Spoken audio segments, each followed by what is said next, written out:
Hi friends, welcome to my channel. Latest updates and reviews కోసం మా ఛానల్ని subscribe చేసుకోండి. పక్కనే ఉన్న బెల్ సింబల్ని క్లిక్ చేసి ఆల్ ఆప్షన్ని సెలెక్ట్ చేసుకోండి.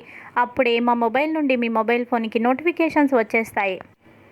రాజ్యలక్ష్మి చందనని దివ్య దగ్గరికి పంపిస్తుంది. ఇక దివ్యని చూసి, నిన్ను చంపేస్తాను, నేను వదలను, నాకు ఎన్నో కలలు ఉన్నాయి, ఇంకా నాకు ఎంతో జీవితం ఉంది, కానీ అవన్నీ కూడా నువ్వు చిదిమేశావు, నన్ను చంపేశావు, నేను వదిలిపెట్టను, నేను చంపేస్తాను అని మీదకి వస్తూ ఉండగా, నన్ను క్షమించు, ఎప్పుడు ఎవరికి నేను ఎలాంటి హాని తలపెట్టలేదు, నీ విషయంలోనే పొరపాటు జరిగింది, కావాలనే నేను నిన్ను యాక్సిడెంట్ చేయలేదు, నన్ను క్షమించు, నన్ను నమ్ము అని అంటూ ఉంటే, నమ్మను, నేను క్షమించను, నువ్వు చేసిన తప్పుకి శిక్ష అనుభవించి తీరాల్సిందే, నీ ప్రాణాలు ఉండాలి అంటే నీ భర్త విక్రమ్ ప్రాణాలు తీసేయాలి, ఆ ప్రాణాలు తీసేయడానికి నువ్వు ఒప్పుకుంటే నేనేమీ చేయను అని అంటే, వద్దు అలా చేయొద్దు అని బ్రతిమాలుతుంది.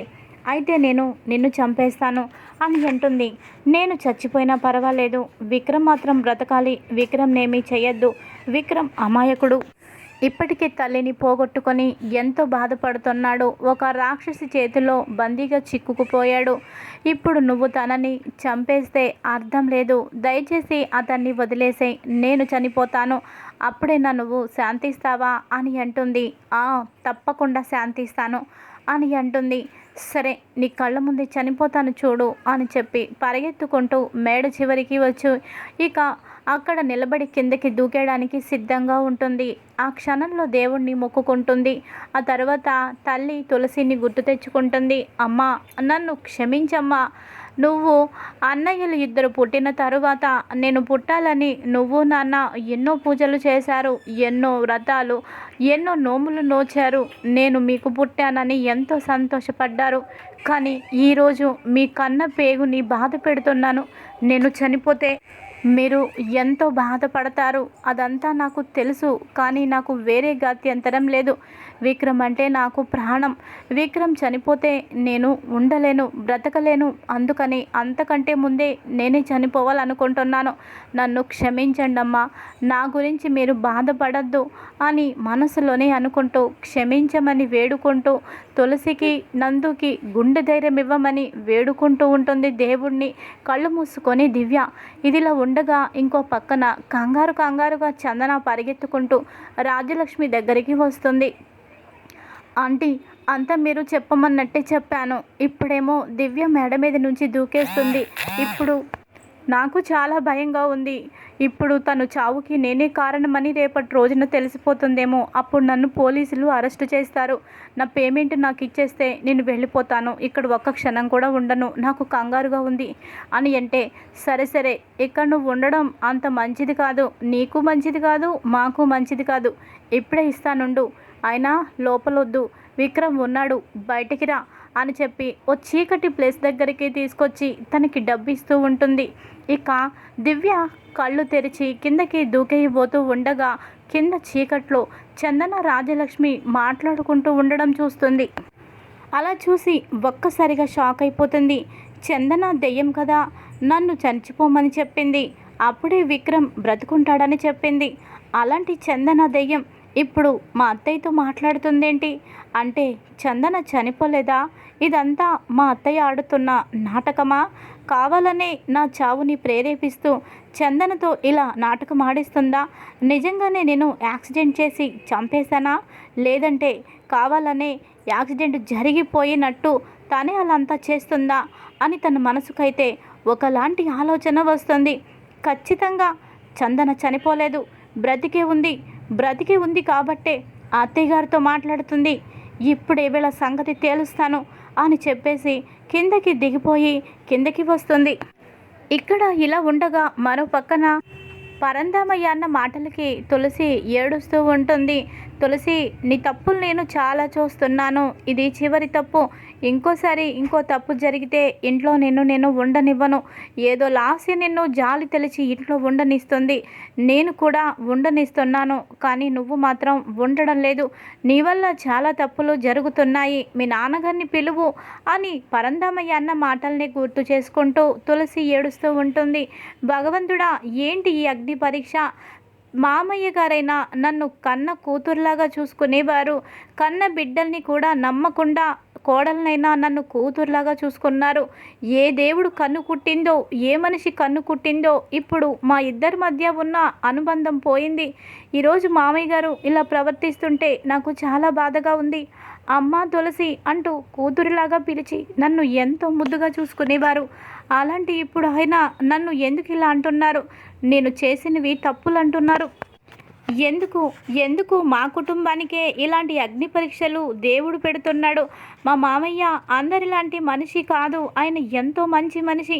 అలాంటి మనిషికి ఈ కష్టాలేంటి? ఈ మతిమరుపు అనే వ్యాధి ఎందుకు ఇలా అల్లకల్లోలమైపోతుంది మా కుటుంబం అని బాధపడుతూ ఏడుస్తూ ఉంటుంది. ఇంకా తన దగ్గరికి నందు వస్తాడు. నందు వచ్చి తులసి భుజం మీద చెయ్యి వేస్తాడు. ఇక తులసి వెనక్కి తిరిగి చూస్తుంది. ఇక తరువాత తన చేత్తో తులసి కన్నీళ్లు తుడుస్తూ ఉండగా తులసి వెనక్కి జరుగుతుంది. తులసి, ఇప్పుడు నేను నీ మీద అభిమానంతో కన్నీరు తుడిచాను. మరో ఉద్దేశం నాకు లేదు. మా నాన్నగారు నిన్ను ఎంత బాధ పెట్టిన మాట మాట్లాడారో నేను విన్నాను. నువ్వు బాధపడొద్దు తులసి. నువ్వు బాధపడితే నేను తట్టుకోలేను. దయచేసి ఇదేది నువ్వు మనసులో పెట్టుకోవద్దు అని అంటాడు. అయ్యో, అవి మాటలండి. ఆయనేంటో నాకు తెలియదా?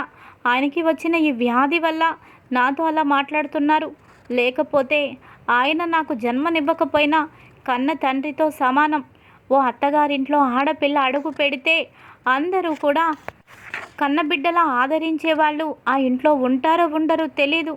కానీ మామయ్య గారు, నా తండ్రి చనిపోయినా నా తండ్రి ఆత్మ ఆయనలో దూరి నన్ను కూతురులాగా చూసుకునేవారు. అంతగా నన్ను ప్రేమించేవాళ్ళు. అలాంటి ఆయన్ని ఈ కష్టంలో నేను అర్థం చేసుకోలేనా?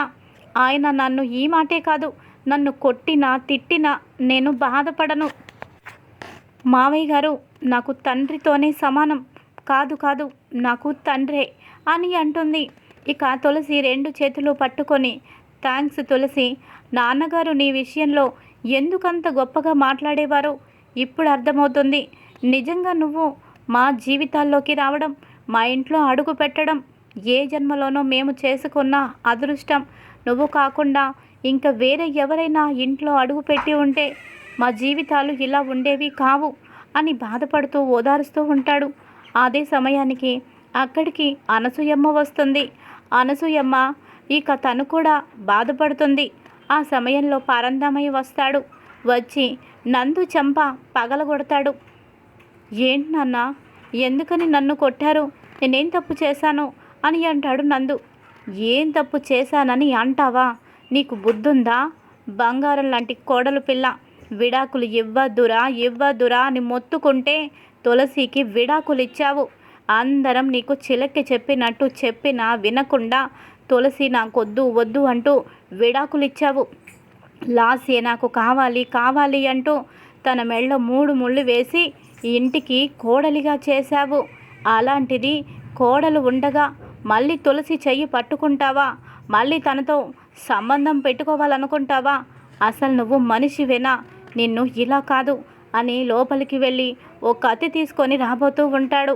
ఇక లాస్య అడ్డుకుంటుంది. మామయ్య గారు అని అనగానే, ఆగమ్మా ఆగు, నీకు ద్రోహం చేయాలనుకుంటున్నాడు. ఇలాంటి వాళ్ళని ఊరికే వదలకూడదు, క్షమించకూడదు. నువ్వు అడ్డు తప్పుకో. ఒకప్పుడు తులసికి ద్రోహం చేశాడు, ఇప్పుడు నీకు ద్రోహం చేస్తున్నాడు. ఒక్కసారి తప్పుని క్షమించచ్చు, పదే తప్పుల్ని క్షమిస్తే నేను పెద్దవాడినే కాదు. పెద్దతనం అనే పదానికే అర్థం ఉండదు. నువ్వు తప్పుకోమ్మా అని అనగానే ఇక లాస్య నవ్వుకుంటూ ఉంటుంది. మామయ్య గారు ఇప్పుడు నాకు నచ్చారు. అంతకుముందు ఏ రోజు నాకు మీరు అండగా నిలబడలేదు. కొండంత కొడుకుని పట్టుకొని పక్కన ఉండగా పట్టించుకోకుండా తులసి అంటూ తులసిని కూతుర్లాగా చూస్తూ తులసి జపం చేశారు. ఆ జబ్బు నా యొక్క శాపానికే తగిలినట్టుంది మీకు. నా కళ్ళే కుట్టి ఈరోజు మీకు ఇంత జబ్బు వచ్చింది. మీరు కొట్టుకు చచ్చినా నాకైతే సంతోషమే, చాలా హ్యాపీగా ఉంది. ఇంకా ఈ ముసలోడు ఏమేం చేస్తాడో అన్నీ చూడాలి అనేతేగా సంబరపడిపోతూ ఉంటుంది. అనసూయ అంటూ చెయ్యెత్తబోతాడు పరందమయ్య. తుళ్ళి పడుతుంది అనసూయమ్మ. ఏమే వాడికంటే బుద్ధి లేదు. నీ బుద్ధి ఏమైంది? నీ బుద్ధి గడ్డి తినిందా? పెళ్ళైన ఇన్ని సంవత్సరాల్లో నీ మీద ఒక్కసారి కూడా చెయ్యెత్తింది లేదు. కానీ ఇప్పుడు నిన్ను చూస్తే ఏం చెయ్యాలనిపిస్తుందో తెలుసా? పీక పిసికి చంపేయాలన్నంత కోపం వస్తుంది. అసలు నువ్వు తల్లివేనా, ఆడదానివేనా? కొడుకు అంత తప్పు చేస్తుంటే చూస్తూ ఊరుకుంటావా? ఒకప్పుడేమో లాస్యకి సపోర్టుగా నిలబడ్డావు, ఇప్పుడేమో నీ కొడుకు తప్పు చేస్తుంటే తులసికి సపోర్టుగా నిలబడ్డావు. అంతేగాని నీకంటూ ఒక వ్యక్తిత్వం లేదా? నిన్ను ఇలా కాదు అని కొట్టబోతూ ఉంటే మామయ్య గారు అంటూ తులసినే అడ్డుకుంటుంది. ఇక తులసి అనడంతో పరందామయ్య మామూలైపోతాడు. తులసి చెయ్యి వదిలేసి నందు చెయ్యి లాసి చెయ్యి పట్టుకొని ఇద్దరిని పైకి తీసుకువెళ్తాడు. మీ గదిలోనే ఉండండి, ఈ గదిలో నుండి బయటికి రావద్దు.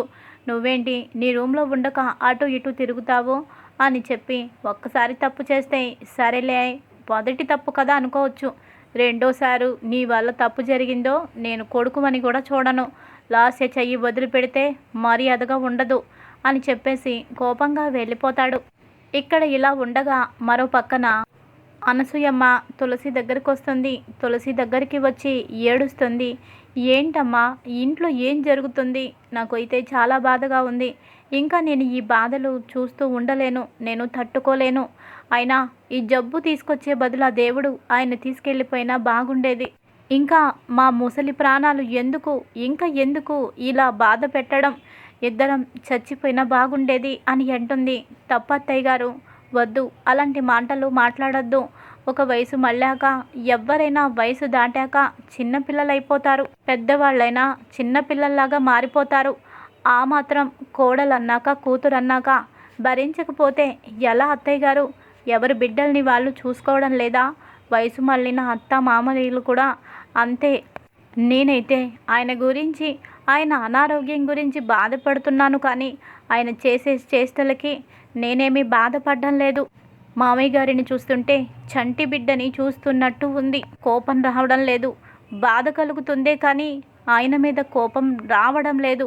ఇంకెప్పుడు మీరు అలాంటి మాటలు మాట్లాడద్దు అని చెప్పి తులసి అనడంతో తులసిని గట్టిగా పట్టుకొని ఏడ్చేస్తుంది అనసూయమ్మ. ఇక్కడిలా ఉండగా మరోపక్కన ఇక దివ్య లోపలికి రాగానే విక్రమ్ దగ్గరకు వస్తాడు. దివ్య, దివ్య, నువ్వు పైనుంచి దూకేస్తావేమోనని నేను చాలా భయపడ్డాను. నీకంటే ముందు నేనే దూకేద్దాం అనుకున్నాను. ఇలాంటి పనులు ఇంకెప్పుడు చెయ్యొద్దు, నేను నీకు మాటిస్తున్నాను. ఎవరు నిన్ను పిచ్చిది అని అన్నా నేను ఊరుకోను. నువ్వేం చేసినా పర్వాలేదు, నువ్వు కొట్టినా తిట్టినా చివరికి చంపినా నేను భరిస్తాను, సహిస్తాను. అంతేకాని ఇలాంటి పిచ్చి పనులు ఎప్పుడూ చేయనని నాకు మాట ఇవ్వు దివ్య. నీకు పిచ్చే ఉండొచ్చు, కానీ నేను భరిస్తాను. నువ్వు ఎలా ఉన్నా ఏం చేసినా నాకు ఇష్టమే. భరించేవాడే భర్త అంటారు కదా. నువ్వు ఏది చేసినా నేను భరాయిస్తాను.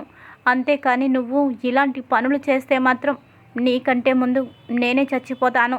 ఏ విషయంలో ఎలాంటి అనుమానం నీకు వద్దు అని అనడంతో దివ్య విక్రమ్ని హక్ చేసుకుంటుంది. హక్ చేసుకొని మాట ఇస్తుంది, ఇంకెప్పుడు ఇలాంటి పని చెయ్యను అని. ఇక విక్రమ్ సంతోషపడతాడు. సరే, ఎప్పుడు తిన్నావో ఏమో, నేను నీకు ఇష్టమైన పానీపూరి తీసుకొస్తాను అని చెప్పి విక్రమ్ బయటికి వెళ్తాడు. ఇక దివ్య ఆ క్షణంలో ఆలోచిస్తుంది. అత్తయ్య, ఇదంతా నువ్వే ఆడిన డ్రామా అని నాకు తెలుసు. ముందు నీ కొడుకుని గుప్పెట్లో పెట్టుకున్నావు, అలాగే మామయ్య గారిని చీకటి గదిలో వేసి బందీఖానా చేశావు. నిజంగానే నేను పిల్ల కాకిని, అందుకే నా ప్రాణాలే నా చేతులతో తీసుకునేటట్టు నువ్వు ప్లాన్ వేశావు. కానీ నేను నీకంటే 2 ఆకులు ఎక్కువే చదివాను. నేను చదువుకున్న డాక్టర్ని. నీలాంటి జబ్బున్న వాళ్ళకి ఎంతోమందికి వైద్యం చేశాను. మీ జబ్బుకి కూడా నేను వైద్యం చేస్తాను. నన్నే పిచ్చిదాన్ని చెయ్యాలని చూస్తారా? చందన బ్రతికున్నా చంపేశానని దెయ్యంలాగా నా చుట్టూ తిరిగేలా చేస్తారా? ఇప్పుడు తనకి పేమెంట్ ఇస్తారా? ఇప్పుడు నేను ఆడి డ్రామా ఎలా ఉంటుందో మీరు చూడండి. ఇప్పుడు నేను మీకు బాగా కోటింగ్ ఇస్తాను అని కన్నీరు తుడుచుకుంటుంది. ఇక ఆ తర్వాత, అత్తయ్య, నాకు కాఫీ తాగాలనుంది, కాఫీ తెచ్చిపెట్టరా అని పిచ్చిదడిగినట్టే అడుగుతుంది రాజలక్ష్మిని దివ్య. ఇదేంటి, దీన్ని బలవంతంగా పిచ్చిదాన్ని చేయాలనుకుంటే నిజంగానే పిచ్చిదైపోయినట్టుంది. అంతేలే, అని చెప్పి, సరే కాఫీయేగా కావాలి అని చెప్పి, ప్రసన్న వెళ్ళి వేడి వేడి కాఫీ పట్రా, పిచ్చి వదులుతుందేమో, కాదు ఇంకా ముదురుతుందేమో అని మనసులో అనుకుంటూ ఉంటుంది. ఇక తర్వాత ప్రసన్న వేడి వేడిగా మరగబెట్టి కాఫీ తీసుకొచ్చి దివ్య చేతిలో పెడుతుంది. అబ్బా, తల పగిలిపోతుంది, ఈ కాఫీ తాగేస్తాను గటగట అని అంటుంది. ఇక సరే, ఏంటి దీని ప్రవర్తన వింతగా ఉంది, మేడ మీద నుంచి దూకుతుందేమో అనుకుంటే ఇంకా పిచ్చి ఎక్కువైపోయినట్టుంది, అదేలే మాకు కావాల్సింది అని అనుకొని ప్రసన్న, బసవ, రాజలక్ష్మి ముగ్గురు ఎదురుగా నిలబడి దివ్యని తదేకంగా చూస్తూ ఉంటే దివ్య ఆ కాఫీని తను ఒకేసారి ఎగదిగా చూస్తూ ఆ కాఫీ వైపు ఒకసారి, బసవ వైపు ఒకసారి అలా మార్చి మార్చి చూస్తూ ఒక్కసారిగా కాఫీని బసవ మొహం మీద విసిరి కొట్టి ఆ కప్పుని కింద పడేసి 2 చేట్లు చప్పట్లు కొడుతూ హే భలే భలే భలే అని అంటుంది. ఇక ఒక్కసారిగా షాక్ అయిపోతాడు బసవ. అమ్మో మంట, మొహం కాలిపోతుంది, ఈ పిచ్చిదేంటి, పిచ్చిదాల్లా చేసి నా మొహం మీద కాఫీ పోసింది, అక్క మంట, అక్క నొప్పి అని అరుస్తూ ఉంటే తమ్ముడు తమ్ముడు అంటూ దగ్గరకొచ్చి వెళ్ళి ఆయింట్మెంట్ తీసురా ప్రసన్న పో అని పంపిస్తుంది. ఇక ఆయింట్మెంట్ తీసుకొచ్చాక మొహం మీద రాస్తూ ఉంటుంది. గజగజ వణికిపోతుంటాడు బసవ. ఇక దివ్య నవ్వుకుంటూ ఉంటుంది. నన్నే పిచ్చిదాన్ని చేస్తారా, నేను పిచ్చిదాన్ని అయితే మీకు ఎలా సినిమా చూపిస్తానో ఇప్పుడు నుంచి మొదలవుతుంది. ఇక ఇప్పుడే అసలైన కథ మొదలైంది. ఆడుకుంటా, మీ ముగ్గురిని ఒక ఆట ఆడుకుంటాను. దెబ్బకి భయపడిపోయి మీ ముగ్గురు నా కాళ్ళ బేరానికి వచ్చి దివ్యకి ఏ పిచ్చి లేదు, అందరిలాంటి మనిషే అని మీ అంతటి మీరు చెప్పేదాకా మిమ్మల్ని పిచ్చోళ్ళని చేయకపోతే నా పేరు దివ్యే కాదు, నేను తులసి కూతుర్నే కాదు అని శపథం చేస్తుంది ఇక దివ్య. ఇక ప్రసన్న దివ్య దగ్గరికి వచ్చి, ఏయ్ ఏంటిది, కాఫీ అడిగితే కాఫీ తీసుకొచ్చి ఇచ్చాను, తాగుతానని చెప్పి మొహం మీద విసురు కొడతావేంటి నిన్ను అని అనగానే ఎంతలోపు అక్కడికి విక్రమ్ వస్తాడు. దివ్య అంటూ దగ్గరికి రాగానే ప్రసన్న చెయ్యెత్తి ఉంటుంది. అది చూసిన విక్రమ్కి మండిపోతుంది.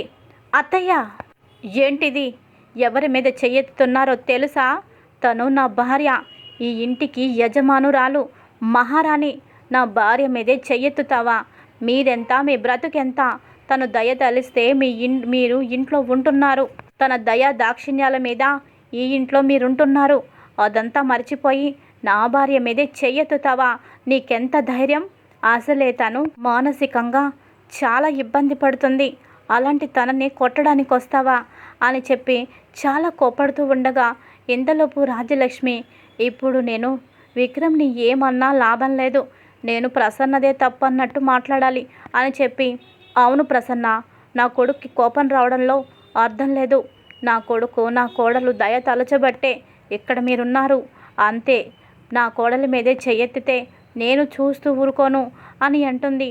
అది మరి దివ్య అని అనగానే, ఏం లేదు, నోరు మూసుకొని లోపలికి వెళ్ళు అని అంటుంది రాజలక్ష్మి ప్రసన్నని. ఇది రోజు ఎపిసోడ్. మరి తర్వాత ఏం జరుగుతుంది, రాబోయే ఎపిసోడ్లో దివ్య వాళ్ళని ఎలా ఆడుకోబోతుంది, ఇవన్నీ ముందు ముందు తెలుసుకుందాం. Thanks for watching. Hi friends, welcome to my channel. Latest updates and reviews కోసం మా ఛానల్ని